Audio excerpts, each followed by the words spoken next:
Good morning dear students. आज हम पढ़ेंगे त्रिलोचन जी द्वारा रचित पाठ चंपा काले काले अक्षर नहीं चीनती। तो बच्चों, आपकी पाठ्य पुस्तक की 11वीं कक्षा 11वीं में त्रिलोचन जी द्वारा रचित ये रचना है चंपा काले काले अक्षर नहीं चीनती। इसमें गांव की एक साधारण सी सीधी सादी किंतु नटखट लड़की के माध्यम से पाठ को चिन्हित किया गया है कि किस प्रकार वह अशिक्षित लड़की, जिसके लिए काला अक्षर भैंस बराबर वाली उक्ति चरितार्थ होती है, काले काले विशेषण के माध्यम से शिक्षा व्यवस्था के अंतर विरोध को यहाँ पर बताया गया है। तो बच्चों, चंपा काले काले अक्षर नहीं चीनती कि जब वह निरक्षर है, पढ़ी लिखी नहीं है, इस कारण चंपा काले काले अक्षरों को नहीं पहचानती है, उनको नहीं देखती है। तो देखिएगा, चंपा काले काले अक्षर नहीं चीनती, मैं जब पढ़ने लगता हूँ तो वह आ जाती है, खड़ी खड़ी चुपचाप सुना करती है, उसे बड़ा अचरज होता है इन काले काले चिन्हों पे कैसे ये स्वर सब निकला करते हैं। चंपा सुंदर की लड़की है, सुंदर एक ग्वाला है, गाय भैंसे रखता है, चंपा चौपायों को लेकर चरवाही करने जाती है। चंपा अच्छी है, चंचल है, नटखट भी है, कभी कभी उधम करती है, कभी कभी वह कलम चुरा लेती है, जैसे तैसे उसे ढूंढकर जब लाता हूँ पाता हूँ अब कागज गायब, परेशान फिर हो जाता हूँ।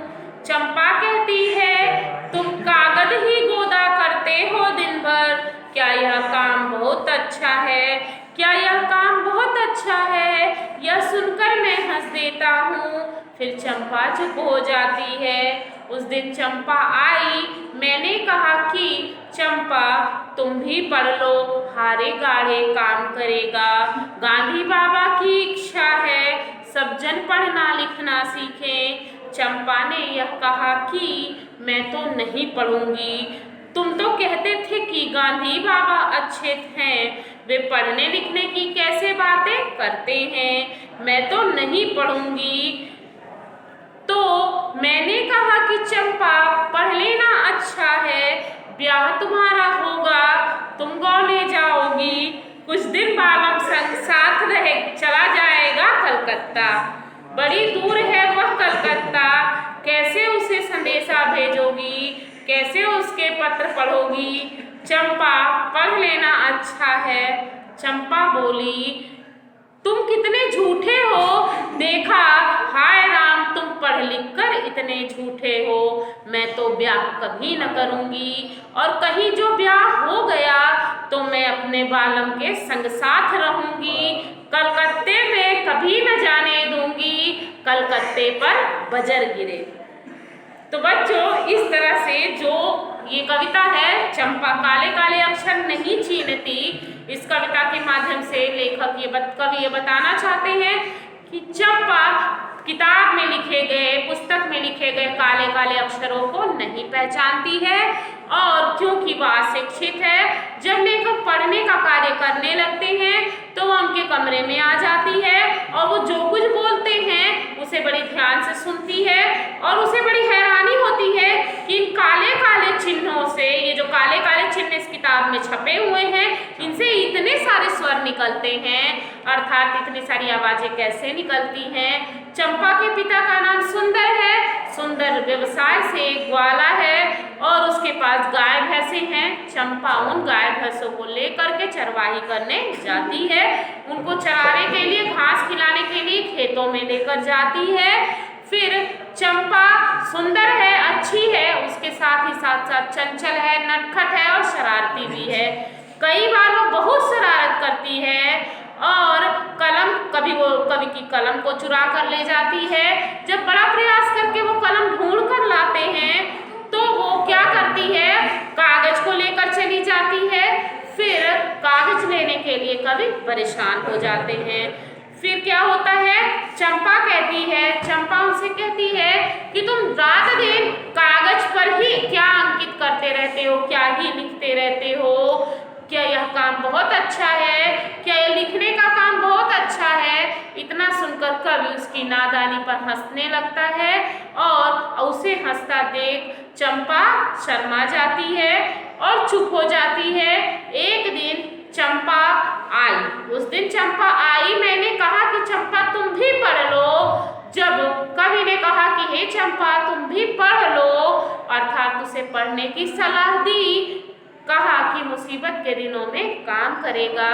महात्मा गांधी की यही इच्छा है, सब पढ़े सब बढ़े। लेकिन चंपा कहती है, उसकी बाल सुलभ उत्सुकता इस बात को दर्शाती है और वो कहती है कि गांधी बाबा तो बहुत अच्छे व्यक्ति थे, वह पढ़ने से साफ मना कर देती है। और इसमें यहाँ उसकी बाल सुलभ जिज्ञासा का उल्लेख किया गया है। चंपा के लिए गांधी जी को बाबा कहकर संबोधित किया गया है। बच्चों की अबोधता और स्पष्टता का चित्रण इसमें किया गया है। इसके बाद मैंने कहा कि चंपा पढ़ लेना अच्छा है, तो इसमें क्या था कि कवि चंपा को बताते हैं कि चंपा तुम्हारे लिए पढ़ लेना बहुत अच्छा है। चंपा जैसे व्यक्तियों के मन में भविष्य को लेकर अनजान खतरा रहता है। कवि ने चंपा को पढ़ाई का महत्व समझाया कि जीवन में पढ़ाई अवश्य करनी चाहिए, यह तुम्हारे लिए लाभदायक है। एक दिन तुम्हारा विवाह होगा और तुम ससुराल जाओगी, उस समय तुम्हारी पढ़ाई तुम्हारे काम आएगी। तुम्हारा पति जब कुछ दिनों के लिए कलकत्ता, मैंने कुछ दिन तुम्हारे साथ बिताकर पैसे कमाने के लिए कलकत्ता चला जाएगा, तो तुम उसे, कलकत्ता यहाँ से बहुत दूर है, तो तुम उसे पत्र कैसे लिखोगी, उसके द्वारा लिखे गए पत्र को कैसे पढ़ोगी। तो चंपा कहती है कि इसलिए पढ़ाई, कवि बताते हैं कि उनके द्वारा देखे गए पत्र को पढ़ने के लिए और तुम्हारे पत्र को भेजने के लिए पढ़ाई करना बहुत जरूरी है। चंपा अपनी चंचलता व्यक्त करती हुई कहती है कि वह बहुत बड़ा झूठा है, वह पढ़ा लिखा होकर भी बहुत बड़ी झूठ बोलता है और पढ़ना बहुत जरूरी है। वह कहती है कि मैं कभी ब्याह नहीं करूंगी, अर्थात मैं तो ब्याह कभी न करूंगी, मैं कभी ब्याह न करूंगी। और कहीं जो ब्याह हो गया और कहीं जब मेरा विवाह जबरदस्ती से हो गया, तो मैं तो अपने बालम के साथ रहूंगी, अर्थात मैं अपने पति के साथ रहूंगी, हमेशा उसे अपने साथ रखूंगी। और क्या होगा, कलकत्ते में कभी न जाने दूंगी, मुझे छोड़कर मैं उसे कभी कलकत्ता नहीं जाने दूंगी। और वो बाल सुलभ चेष्टा के कारण कहती है, कलकत्ते पर बजर गिरे कि भगवान करे कलकत्ते पर कोई भारी मुसीबत आ जाए और कलकत्ता नष्ट हो जाए कि मेरे पति को वहां जाना ही ना पड़े। तो इस प्रकार वो अपनी बाल सुलभ चेष्टा को दिखाती है।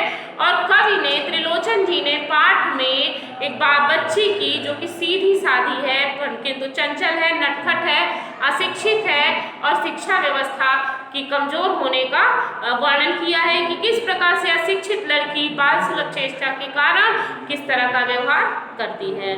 तो बच्चों, इसके बाद हम अगले पाठ के साथ मिलते हैं अगले वीडियो में। Thank you.